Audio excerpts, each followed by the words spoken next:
देखिए, अब मैं खतरनाक हूँ या नहीं हूँ, ये तो प्रशासन बताए और पुलिस बताए। कि अगर मैं खतरनाक होता तो रासुका जैसी कार्रवाई कटती नहीं, खत्म नहीं होती। इस समाज में जो जितना बड़ा भ्रष्टाचारी है, जो जितना बड़ा आतंकवादी है या बदमाश है, शैतान है, जितनी भी उपाधियां आप दे सकें, वही उतना बड़ा समाज सेवी है। नमस्कार, न्यूज अब तक से मैं वरुण शर्मा। आज हम एक ऐसी शख्सियत से आपको रूबरू करा रहे हैं जो किसी परिचय की मोहताज नहीं है। इनसे जब आप मिलेंगे, इनको देखेंगे, तो निश्चित रूप से आपको पूरी स्थिति समझ में आ जाएगी। जो शख्सियत हैं ये हैं शरद औदित्य जी, जो सिमरिया एक्सप्रेस नाम से अखबार के संपादक हैं और इतना लोकप्रिय अखबार है कि लोग इसको हर मंगलवार को ढूंढ कर पढ़ते हैं। कहाँ सिमरिया एक्सप्रेस आया, कितने लोग इसमें मांग कर जिस अखबार को पढ़ें, उसका नाम ही है सिमरिया एक्सप्रेस। शरद जी, बहुत बहुत स्वागत है आपका हमारे वेब न्यूज़ चैनल पर। धन्यवाद। सबसे पहला सवाल आपसे यही करूँगा कि आपके समय की पत्रकारिता और आज के समय की पत्रकारिता में क्या अंतर है? देखिए, जहाँ तक पत्रकारिता में अंतर का प्रश्न है, तो पत्रकारिता पहले भी पत्रकारिता थी और आज भी पत्रकारिता है। बस जो पत्रकारिता पेशे से जुड़े हुए लोग हैं, उनकी सोच में परिवर्तन हो गया है। और सच कहें तो पत्रकारिता से जुड़े हुए लोगों में ही पत्रकारिता को समझने और सोचने की शक्ति नहीं रह गई है। उसके क्या कारण है, ये उनके अपने निजी वजह हो सकती हैं। आपने जब पत्रकारिता शुरू की थी तब वो दौर भी था कि आपके मुताबिक ही जो आप लेख लिखते हैं कि कलेक्टर हों, एसपी हों या राजनेता हों, बड़े बड़े लोग सिर्फ समय मांगने दफ्तरों में आते थे। तो क्या स्थिति थी, किस पर लोग दर्शकों को बताइए। देखिए, मुझे जो याद आता है, और 40 वर्ष हो गए मुझे इस पत्रकारिता पेशे से जुड़े हुए लोग। इस दौरान मैंने दैनिक जागरण देशबंधु से शुरुआत की थी सतना में। उसके बाद मैंने दैनिक जागरण रीवा, दैनिक भास्कर भोपाल, दैनिक भास्कर इंदौर, दैनिक नई दुनिया भोपाल और फिर दैनिक भास्कर सतना में रेजिडेंट एडिटर के रूप में मैं काम करता था। जो पहले की पत्रकारिता का सवाल है, तो मुझे बहुत अच्छी तरह से याद है, जब हम लोग देशबंधु और दैनिक जागरण में होते थे तो ऐसा कोई दिन नहीं होता था जिस दिन एसपी और कलेक्टर अखबार के दफ्तर में पत्रकारों से संबंध बनाने के लिए, संपर्क करने के लिए ना आए। उनका अखबार के मालिकों से कोई लेना देना नहीं होता था। वो सीट पर बैठ करके रिपोर्टिंग करने वाले और उप संपादकों और संपादकों से बात करने आया करते थे। आज वही कलेक्टर एसपी हैं जिनके आगे पीछे पत्रकार घूमते हैं, अखबार मालिक घूमते हैं। तो ये बहुत बेसिक डिफरेंस है पहले के पत्रकारिता में और पत्रकारों के बीच में और आज के पत्रकारों। आपने इतने बड़े बड़े मीडिया हाउसेस में काम किया, आपने खुद बताया, फिर सिमरिया एक्सप्रेस की ज़रूरत क्यों आन पड़ी? आज सिमरिया एक्सप्रेस इतने सालों से निरंतर चल रहा था, 25वां सिमरन जुबली मनाने आप जा रहे हैं, उसकी आवश्यकता क्यों पड़ गई? दरअसल जब मैं 1984 में देशबंधु में था, 1984 से लेकर 87 तक, और 87 के बाद मैं 90 तक दैनिक जागरण रीवा में था। मैं तो अपने 40 वर्षों के पत्रकारिता इतिहास में ये मानता हूँ कि वो मेरी पत्रकारिता का स्वर्णिम युग था। और स्वर्णिम युग इसलिए कहता था कि कभी भी मालिक ने कलम नहीं पकड़ी कि आप क्या लिख रहे हैं और कैसे लिख रहे हैं और किसके बारे में लिख रहे हैं। जब मैं दैनिक भास्कर भोपाल से 1994 में सतना आया तो देखा कि कुछ बड़े नामों के बारे में पहले से कह दिया जाता था कि आप इन लोगों के बारे में खबरों की तरफ देखेंगे ही नहीं। इसलिए मेरे जहन में आया कि मैं ऐसे बंधे हाथों वाली पत्रकारिता नहीं कर सकता और न लिख सकता हूँ। तो मैं अपने अखबार की शुरुआत करूं और पत्रकारिता क्या है उसके दायरे को समझते हुए, उसके दायरे को देखते हुए अपनी सीमाओं में रह करके पत्रकारिता के लिए काम करता रहा। इसलिए मैंने अपने अखबार की शुरुआत 1997 में की। देखा जाए सिमरिया एक्सप्रेस शुरू हुआ और अचानक खबरों के ऐसे विस्फोट होना शुरू हो गए कि लोगों का ध्यान बटा, उसको लोगों ने पढ़ना शुरू किया और लोगों ने कहा कि इतनी विस्फोटक लेखनी है जिससे कहीं ना कहीं आपके ऊपर हमले हुए, कई सारे संघर्ष झेलने पड़े, इवन जेल भी जाना पड़ा। तो ऐसी लेखनी की ज़रूरत थी क्या? देखिए, लेखनी की क्या ज़रूरत थी ये हम और आप तय नहीं करेंगे। ये पत्रकारिता का स्वरूप है। एक्चुअल में पत्रकारिता है एक दर्पण। अगर किसी शीशे के सामने, दर्पण के सामने आप जैसी स्थिति में होंगे वैसी ही स्थिति में दिखेंगे। आप अच्छे काम करेंगे तो आपको घबराने की ज़रूरत नहीं है, आप बुरे काम करेंगे तो निश्चित तौर पे पत्रकारिता में उसका कहीं ना कहीं प्रतिबिंब दिखाई देगा। और इस प्रतिबिंब को देखने के लिए हर आदमी हमेशा तैयार नहीं रहता। वो चाहे जितना गंदा काम कर रहा हो, चाहे जितना खराब काम कर रहा हो, वो ये चाहता है कि अखबार हमें हमारे इशारों पर चलें। इसलिए उनकी एक कोशिश रहती है कि अखबार की आवाज़ को, अखबार की कलम को और इस पत्रकारिता की कलम को हम अपने तरीके से चलाने की कोशिश करेंगे। कई मुद्दे ऐसे आए, कई मुद्दों का जिक्र करना योग्य नहीं होगा, लेकिन जो लोग आरोप लगाते हैं कि आपकी जो लेखनी होती है वो थोड़ी सामाजिकता का उसमें ध्यान नहीं रखते और आप ऐसे शब्द लिख देते हैं जिससे भड़क जाते हैं लोग, या जिसके खिलाफ खबर छपती है वो कहता है कि हमारे सामाजिकता से बाहर खबर लिख रहे हैं, ऐसा आरोप लगते हैं। देखिए, अब सामाजिकता क्या है ये सामने वाला तय करेगा या हम क्या लिख रहे हैं ये हम तय करेंगे। इस पर डिपेंड करता है। क्या मैंने किसी भी खबर में कोई ऐसा तथ्य लिखा जो गलत हो, और अगर गलत नहीं है तो वही पत्रकारिता है मेरी अपनी नज़र में। शब्द ऐसे हो जाते हैं कि लोग कहते हैं कि ये समाज में सब रहते हैं और उन शब्दों का चयन वो ठीक नहीं करते हैं, ऐसा शब्द लिख देते हैं जिससे कहीं ना कहीं लोग भड़कते हैं। देखिए, शब्दों का चयन, आप एक बात बताएं कि साप्ताहिक अखबार को अगर हमें लोगों के बीच में पठनीय बनाना है, पढ़ने योग्य बनाना है, तो हमें क्या करना पड़ेगा? शब्दों का चयन है। आप बहुत रिसेंटली एक सब्जेक्ट देखें कि 26 अक्टूबर 2021 को जो हमने एक खबर छापी जिस पर इतना विवाद हुआ और हम पर रासुका की कार्रवाई की गई। हेडिंग थी, कई रात गुजारने पर मिली टिकट। तो प्रश्न ये है कि इसको अपने अपने नज़रिए से लोगों ने देखा, जबकि पूरी खबर का केवल लब्बो-लुआब ये था कि 5 अक्टूबर को जाने वाली वो प्रत्याशी 10 अक्टूबर को लौट के आती है। इस दौरान जो 5 रातें उसने गुजारी वो भोपाल में ही उसकी गुजरी। तो इनके अर्थों को आप अपने अपने चश्मे से देखते रहते हैं, इसलिए हो सकता है कि आप अपनी तरह से बात कर रहे हो कि ये शब्दों का चयन ठीक नहीं है। आपके ऊपर हमले हुए तो भी आपने अपने आप को जिस संघर्ष से आगे लाए, हमले हुए, जेल गए, इनको किस उसमें लेते हैं? क्या पत्रकारिता में एक पारिवारिक व्यक्ति होने के नाते ये ठीक था? नहीं, निश्चित तौर पर इससे कष्ट होता है, परिवार को भी कष्ट होता है, लेकिन आप करेंगे तो क्या करेंगे? देखिए, जहाँ तक घटनाएं होने का सवाल है तो ज़रूरी नहीं है कि आप पत्रकारिता करें तभी घटनाएं होंगी।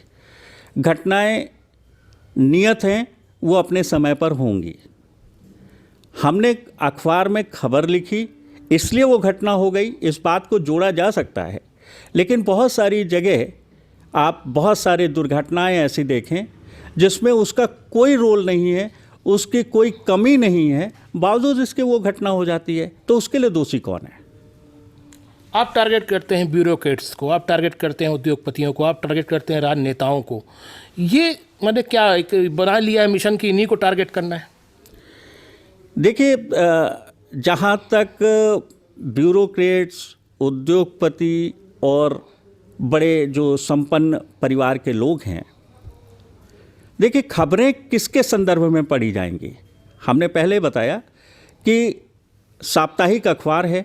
साप्ताहिक अखबार को पठनीय बनाने के लिए हमें अपनी खबरों में एक विशेष बात रहती है कि वो निश्चित तौर पे नाम वाला होना चाहिए। अगर किसी रिक्शे वाले के बारे में, अगर किसी झोपड़पट्टी वाले के बारे में, अगर किसी ठेला चलाने वाले के बारे में खबर लिखी जाएगी तो मुझे नहीं लगता कि लोग उसको रुचि लेकर के पढ़ेंगे। इसलिए हमारी खबरों के केंद्र बिंदु में जो आपने कहा कि उद्योगपति हैं और ब्यूरोक्रेट्स हैं, संपन्न लोग हैं, उनको मैं टारगेट नहीं करता, लेकिन उनके संदर्भ में आई हुई कोई खबर मैं नज़रअंदाज भी नहीं करता। आप पे इतनी बड़ी कार्रवाई हुई रासुका, जो एक समान स्थिति में देखा जाता है कि रासुका विरले ही लगती है, और जब राष्ट्रीय सुरक्षा की बात आती है तब, तो क्या आप इतने खतरनाक हैं कि आप पे रासुका लगाई गई? देखिए, अब मैं खतरनाक हूँ या नहीं हूँ ये तो प्रशासन बताए और पुलिस बताए, लेकिन मेरा ये मानना है कि अगर मैं खतरनाक होता तो रासुका जैसी कार्रवाई कटती नहीं, ख़त्म नहीं होती। और ख़त्म होने का ही सबसे बड़ा प्रमाण है कि मैं खतरनाक नहीं हूँ। जी बिल्कुल, आप खतरनाक नहीं हैं, लेकिन आपने जिस तरीके से खतरों को झेला, सतना की पत्रकारिता के इतिहास में लोगों ने देखा। 98 में एक खबर ऐसी आई कि जिसने झकझोर दिया सतना ज़िले को। उसके बाद आपके ऊपर हमले, जेल जाना। क्या आपको लगा नहीं कि अब आपका परिवार भी आपके पत्रकारिता के दांव पे कहीं ना कहीं लग गया? नहीं, देखिए, मेरा परिवार हमें फुल्ली सपोर्ट करता है। फुल्ली सपोर्ट करने का मतलब ये है कि मेरा परिवार, जिस दिन से मैंने अपने सिमरिया एक्सप्रेस की शुरुआत की है, उस दिन से मैं लगातार खतरों से खेलता रहा हूँ। और परिवार, अगर ये कहा जाए कि परिवार अगर हमें सपोर्ट नहीं करता तो हम शायद इतनी बड़ी सामाजिक लड़ाई नहीं जीत पाते, जिसकी वजह है कि सिमरिया एक्सप्रेस आज अपने 25 साल पूरे करने जा रहा है और 25 साल में उसका अपना ब्रांड नेम है। आप देखा जाए तो जब कोई लड़ाई लड़ते हैं तो उसको आप कानूनी स्तर पे भी पूरी लड़ाई लड़ जाते हैं। ज़रूरत क्या ऐसी पड़ती है? मान लीजिए कोई खबर है, वो तो शांत भी की जा सकती है, आपसी समझौते पे ख़त्म की जा सकती है, लेकिन आपको देखा जाता है कि बिल्कुल आप धारावाहिक हो जाते हैं और बिल्कुल न्यायालय, उच्च न्यायालय, जहाँ तक आप जा सकते हैं, तो ऐसे जैसे बिल्कुल लड़ाई शुरू होते, खबर युद्ध में परिवर्तित हो जाती है। देखिए, इसके पीछे सबसे बड़ी वजह यह होती है कि खबर के पीछे हमारा कोई आशय नहीं होता। खबर को हम बिल्कुल खबर के नज़र से ही छापते हैं, लेकिन जिसके बारे में खबर छपती है वो उसको दूसरे परिप्रेक्ष्य में देख करके और प्रसारित करना शुरू कर देता है कि इन्होंने मुझे ब्लैकमेल किया या इन्होंने ऐसा किया, और वो झूठी एफआईआर दर्ज करा देता है। चूँकि मेरी खबर में सत्यता से परे कुछ भी नहीं होता, और मैं जो कुछ भी लिखता हूँ, जो कुछ भी लोगों के सामने किसी खबर को परोसता हूँ, तो उसमें वही तथ्य होते हैं जो सत्य होते हैं। और सत्य की लड़ाई को लड़ने के लिए हम हर स्तर पर जाने के लिए तैयार रहते हैं। देश की बात करें, आज देश का मीडिया किस ओर जा रहा है? क्योंकि देखा जाए तो आपकी गिनती बिल्कुल आलोचक के तौर पे होती है। आप लिखते हैं, देश के जितने हालात हैं उन पे भी आप लगातार लेख लिखते हैं। अब देश में पत्रकारिता की वर्तमान स्थिति क्या है, इस पर थोड़ा सा आपकी टिप्पणी चाहेंगे? देखिए, देश की वर्तमान परिस्थिति पत्रकारिता के परिप्रेक्ष्य में मुझे ये लगता है कि ये हर व्यक्ति समझ रहा है और देख रहा है। उसको ये, आप एक आम आदमी के बीच में चले जाएं तो पत्रकारिता के बारे में किसी का भी सकारात्मक रुख नहीं रहता, और पत्रकारों के बारे में कोई भी सकारात्मक रुख नहीं रखता। पत्रकारों की जो छवि का मामला है, वो केवल हमारी राष्ट्रीय स्तर पे जो बिगड़ी छवि है, उसकी वजह से आज हमारे जैसे अखबारों को रासुका की कार्रवाई का सामना करना पड़ता है। देखा जाए तो अब आप एक अपना 25 साल मनाने जा रहे हैं। इन 25 सालों में आपने क्या अनुभव किया, जो एक कुल निचोड़ होता है कि जहाँ से शुरुआत किया और आज की स्थिति में, ये एक अपना अनुभव साझा कर दीजिए। देखिए, मेरा अनुभव तो ये है कि आज हमें अगर किसी भी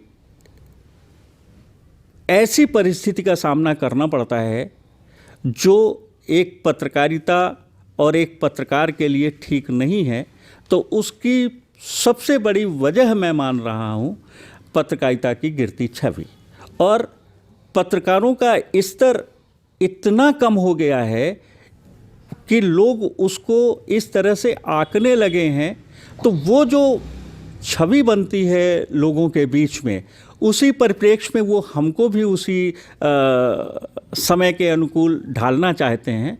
और वो जानते हैं कि जो पत्रकार हमारे आगे पीछे घूमते हैं, और मैं बिना नाम लिए कुछ सतना शहर के बड़े अखबारों के नाम की बात करूं, तो उसके अखबार मालिक लोगों का सम्मान करते घूमते हैं। आज ही आपने अगर खबर देखी होगी तो बहुत सारे पत्रकार संगठन ऐसे हैं कि कोई अधिकारी प्रेस कॉन्फ्रेंस में आता है तो उसको फूलों का गुच्छा लेकर के सम्मान करने ले जाते हैं।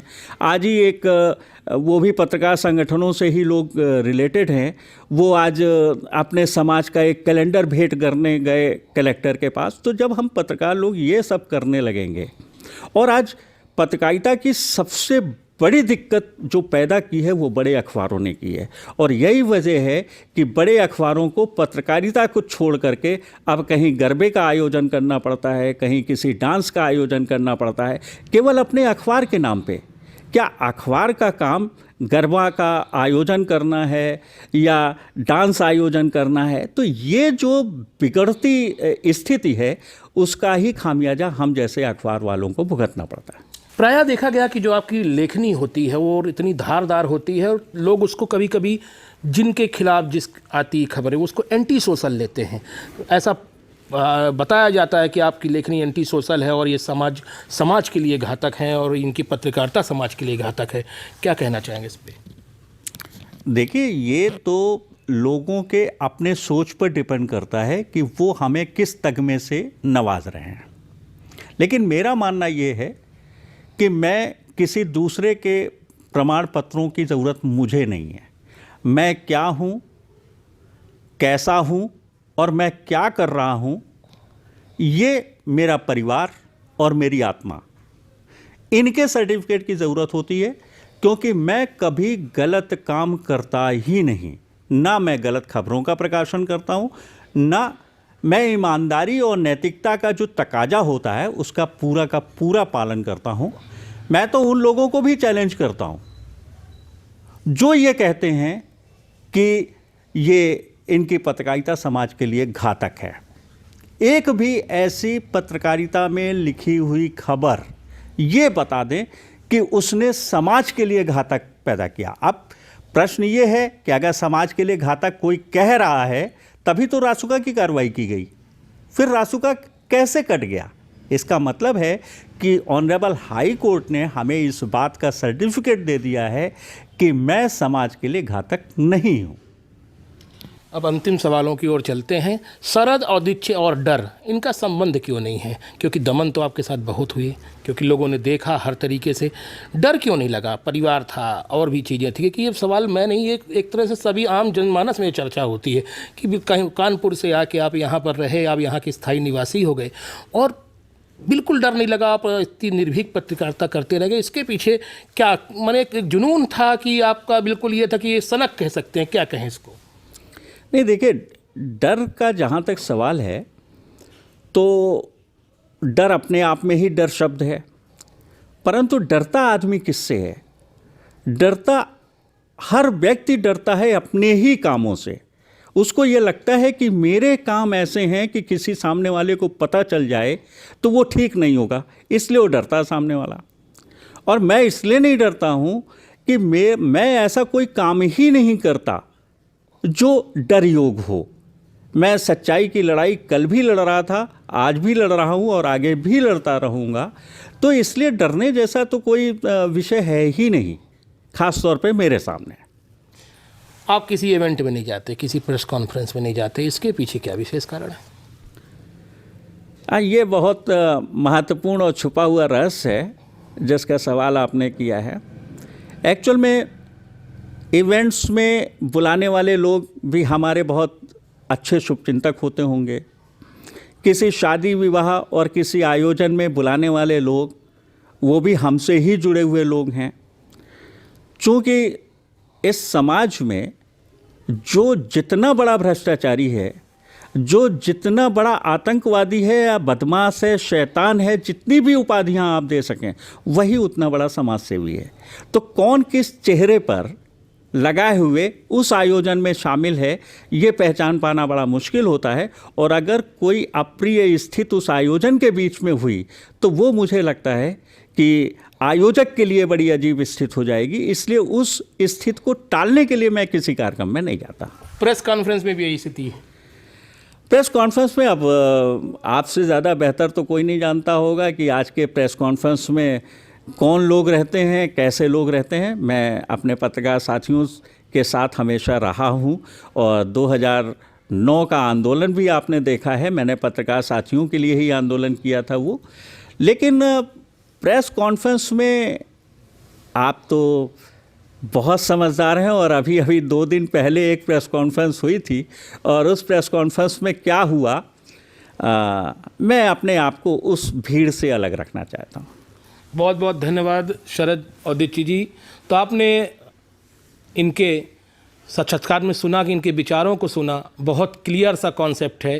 पहली बात तो उनको डर नहीं लगता और इस बात से हम भी सहमत हैं कि जिस तरीके से उनका एक कार्यकाल संघर्ष भरा 25 साल रहा, तो उनके साथ जितने मारपीट से लेकर हमलों से लेकर कई सारी चीज़ें हुई, लेकिन वो दबे नहीं, डरे नहीं और निरंतर अपनी पत्रकारिता को उनने बरकरार रखा। और यही खूबी रही कि साप्ताहिक अखबार आज 25वां अपना सिल्वर जुबली वर्ष मनाने जा रहा है। तो ये था विशेष साक्षात्कार। मैं न्यूज़ अब तक से वरुण शर्मा।